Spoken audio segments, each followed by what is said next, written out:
guys, just want to kind of bring you up to date and introduce this video. I'm going to go ahead and start this video with where I left off with the last one, and that has to do with running the rigging back to the cockpit. And I'm going to go ahead and show what I've made to accommodate that. And each one of the steps, I mean, it's not that big a deal, but it's, you know, using the bandsaw and so forth to create this this over-under fair lead that I'm going to need to run the lines back. And so I'll do that, and then we're going to jump back into solving the leak that we had in the V-berth, and also that silly drain pipe or your scupper pipe that comes down out of the cockpit, and what I did on that. So anyway, gotta get you caught up on that, and with that, I'm just gonna charge on into this and show you what I've done here to help us out with getting those halyards back to the cockpit. Well, guys, here's the project that I began on top of the cabin of a little girl. This is the over-under fair lead that I sketched out. This line right here is the slant of the runner that my hatch covers slide back and forth. This is kind of the inside face of it, and it actually rises up taller than what you see here. But what I've got drawn out here, this is going to extend out just far enough to get out past the end of that runner in order to get those halyards around the corner. Well, let me just show you. What I'm going to be drilling is this size right here. This is a 3/8 inch drill bit, brand new one, so it's going to be a nice clean cut through there, hopefully. This is actually the size of the line, the halyard. So I want you to see the difference here. So it's substantial that I'm going to be going through with a much wider, because those lines have to be able to travel through there freely. Now, you know, I'm gonna do the holes with 3/8 like this. But even after that, those holes have got to be rounded out and slanted, and have a bevel put on them on you know, all around. So it's actually, the hole is going to be a good bit bigger than even this, at least around the edges, so that the rope is able to travel through it freely. There you go. So anyway, first thing to do before even cutting this out on the bandsaw is go ahead and drill these holes. What I've already done here with my pocket knife, I've created a little notch right there, and a little point right into that, so that the drill bit will have a nice place to settle and get a nice clean cut all the way through. This is PVC board, by the way, the same stuff they use for fascia board. And as a matter of fact, that's what this is a piece of fascia board they use on houses now. Instead of wood, they use PVC because it lasts forever, doesn't wear or anything. And so let's go ahead and get started. I'm going to go ahead and drill the holes, get that done first. It's a whole lot easier to do it now while this is still in a slab like this than it is to cut out this form and then try to drill through it. Just saying, a whole lot easier to do it this way. So I'm going to go ahead and get started and get those holes drilled, and then we'll take it out to the bandsaw. And by the way, we're working here in my man cave where it's nice and warm before we go out to the garage where it's cold. So let's go ahead and get this started.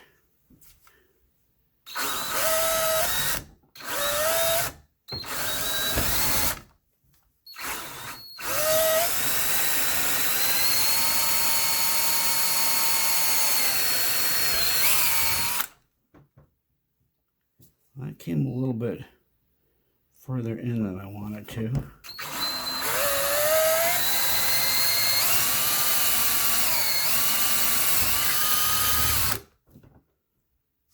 All right, well, there's the holes. And I think what I'm going to do is wait till I get out in the garage and maybe ream those out just a little bit. I got to figure out some way. I can do it with a rasp, of course. Anyway, but the holes are cut, and I'll probably get those rounded out the way I want them to before going to the bandsaw. It's going to be a whole lot easier to work with it on the slab like this. So anyway, I think that's it for now. I'm going to do some handwork, and then I'm going to go out and we'll set everything up out in the garage.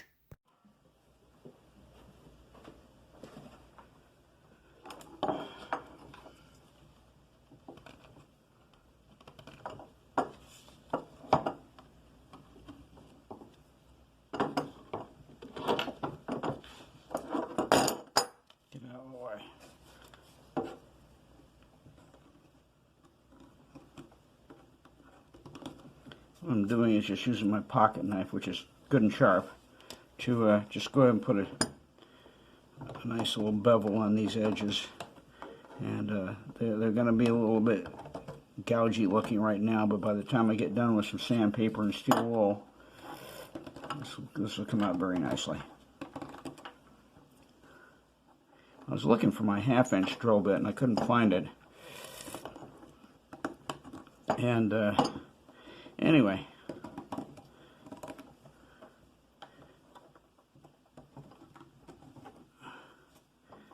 yeah.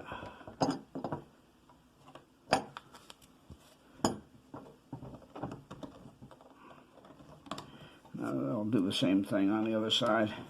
This is the side back toward the cockpit anyway. This other side over here will be the side where they're leading in. So I'll do a whole lot more over on the back side of this, especially kind of at a slant inboard where the lines will be coming from. So, all right. Well, let me go ahead and I'm just going to do. Get some sandpaper on these and smooth them up, and probably I've got a nice rat tail file. I'll probably smooth it right into the chamfer that I've already put onto that. This is what it looks like after rounding out the holes a good bit, putting a little bevel on them with the knife, and then I took some real very coarse sandpaper and smoothed everything up, and then went over it again with some 220 to smooth it up even more. I'm not done, but there you go. Initially, when I was on the boat, you can see this profile that I had done of coming way up here. Well, that's because the hatch track was that tall. There's no need for it to be that tall. I am all about having as clean a looking cabin top as possible. The problem that we've got is that anything that I add to it is going to look cluttered. I don't like cluttered, but at the same time, you got to be able to sail.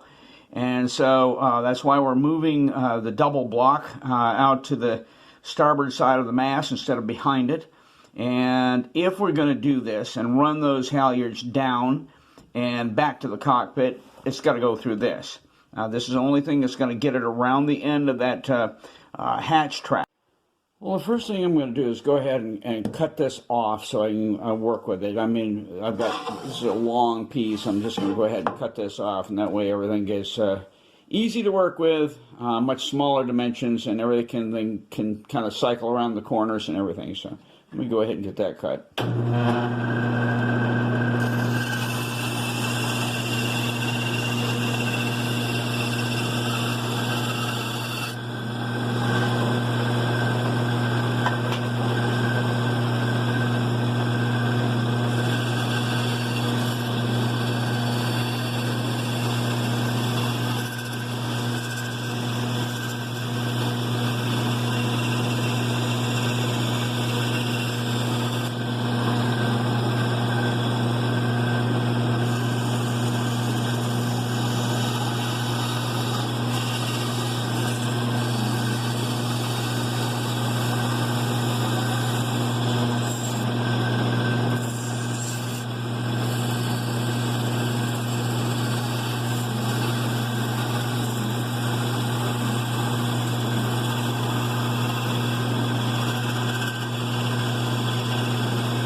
At the last minute, I realized I was going with the old line that I had struck for the taller profile, and I don't want that. So I went back and and recut with the lower profile. I don't like this here. I'm going to go ahead and change that right now. I want this to be curved off a little more, so I'm going to go ahead and do that. Then after that, it's just a matter of shaping and cleaning everything up to be able to go on the cabin top. So anyway, let me just get this done real quick, and then we'll move on to some of the refining of the form.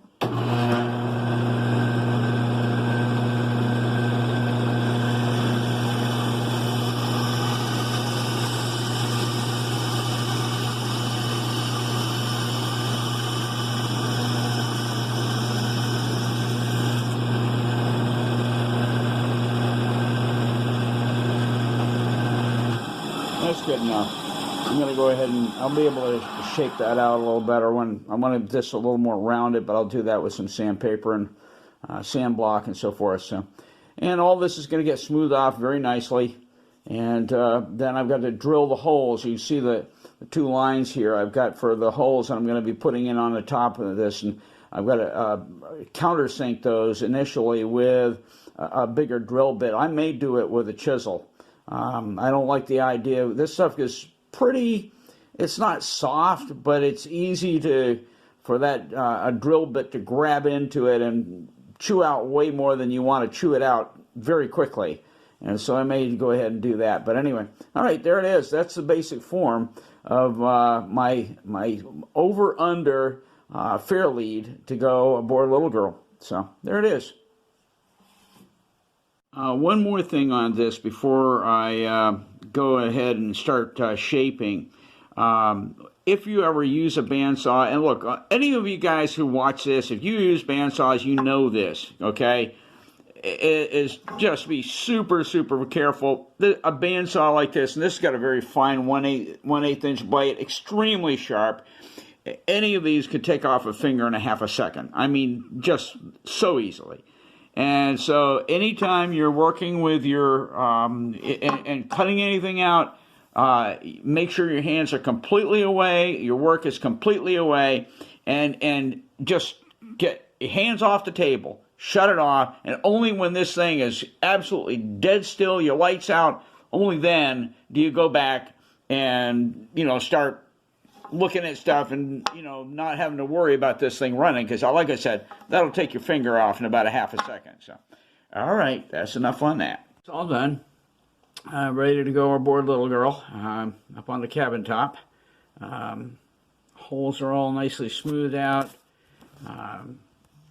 This side's even better, nice and just lovely smooth. And, okay, and then up here, I got my 2 holes drilled, dead center on the bottom. That's good. They're not off angle at all. And I even countersink them a little bit. I think I'll probably use a pan head. No. Probably an oval head screw to go in there. So we'll see. We'll see. But I mean, I'm going to obviously have to get screws the right length because those are going to be different lengths. But anyway, there it is. My little over-under fair lead to go aboard Little Girl so that we can get the halyards up to the cockpit. Let's see if yeah, there we go. All right, before we even get started on this, I wanted you to see what we're dealing with here. The actual scupper hole is fiberglass. It extends down out of the front of the cockpit there. And you can see that actually it's probably the hose is a bit too big, and they've got it really clamped down tight with a hose clamp, but there's rust on that. And like I said, you can see that leaking out of there just every single time we hit a wave, whatever. There'd be drip, drip, drip, drip, drip, and go right down here, and then right into here. And this is the bilge right here. There's the bilge pump. And so we're going to take that off, and that went down there. Hang on, let me get the light on it. That hose clamp is really rusted. Let me see if I can get it. Yeah, that one is really rusted. And wouldn't you know that they've got they got the tightening screw around on the back side. That's going to be fun. So anyway, I'm going to take this off and see what we can do with trying to get a decent seal on this and make sure that we don't have all that leaking that we did last summer or last fall, actually, when we took it out. So, all right, that gives you an idea of what we're working with, and we're going to get some tools and get to work on this. Hey guys, I'm going to shorten up this video a little bit in order to get some more stuff in. In all the original shooting that I did, I showed being able to get the top hose clamp off with a ratchet wrench. That was not really that much of a difficulty. The bottom two hose clamps on that scupper pipe, I cut them off. I have a really good multi-tool. I'm just trying to remember what you call the thing. Anyway, it's basically a modern version of the fine saw. And I had to cut both those hose clamps off. They were just rusted all to pieces. But I got them. And so anyway, those are all off. I didn't take the pipe off yet. I want to look into purchasing some brand new pipe. It looks like the top of that pipe is pretty much degraded. And so anyway, I'm going to let this substitute for all the cutting and all the messing around I did. I've got a number of minutes of that stuff. And I want to move on because I got some other stuff I want to jam into this video, and then call it quits on this one. We got another visit coming up on before February 8th for my mom's birthday, and we'll be down there for that, and I plan to get a whole bunch more done when we're down there on that trip. Anyway, that's it. I want to jam this one in here. I'm going to just eliminate those other videos of me getting the hose clamps off, just have a picture of it, and we'll deal with it that way. So, all right, we're moving on. Let's get on to another topic here. So I never say that I didn't put my blood, sweat, and tears into this boat. Just mangled my fingertip there just a little bit ago. This clevis pin was oversized, and the morning that we put the mast up, I drove this thing in, much to my chagrin, because I'll tell you what, later on when we took the mast down, I could not get it out. Thankfully, I was able to unscrew the bottom half of the turnbuckle, and so this was driven. Now I've got this in here right now. Let me show you what we did. Okay, I drilled out a hole right here to act as like a little anvil, and so that I could put this down into there as I was driving it through. That was in there so tight you can't believe it. Anyway, I drove it out. It's out, and thankfully won't have to deal with that again. I'm going to put everything back together the way it came. One more thing. This one right here is never, ever, ever, ever to be used in my rigging ever again. That caused me more grief than you cannot believe. So anyway, we're going to chuck that. I'm going to have to order some new clevis pins for next year. It's like I thought. With taking that one out of the lineup, I end up one pin short. So I'll order some new ones for next year. Just make sure I just hope they never send me an oversized one again. That was ridiculous. It wasn't even close. It was so tight going in. It was ridiculous. So anyway, but all the rest of these have their clevis pins. I'm using a couple of old ones. I've got old original bronze pins here, and I'm just using those for now. But I'm going to order 1, 2, 3, 4.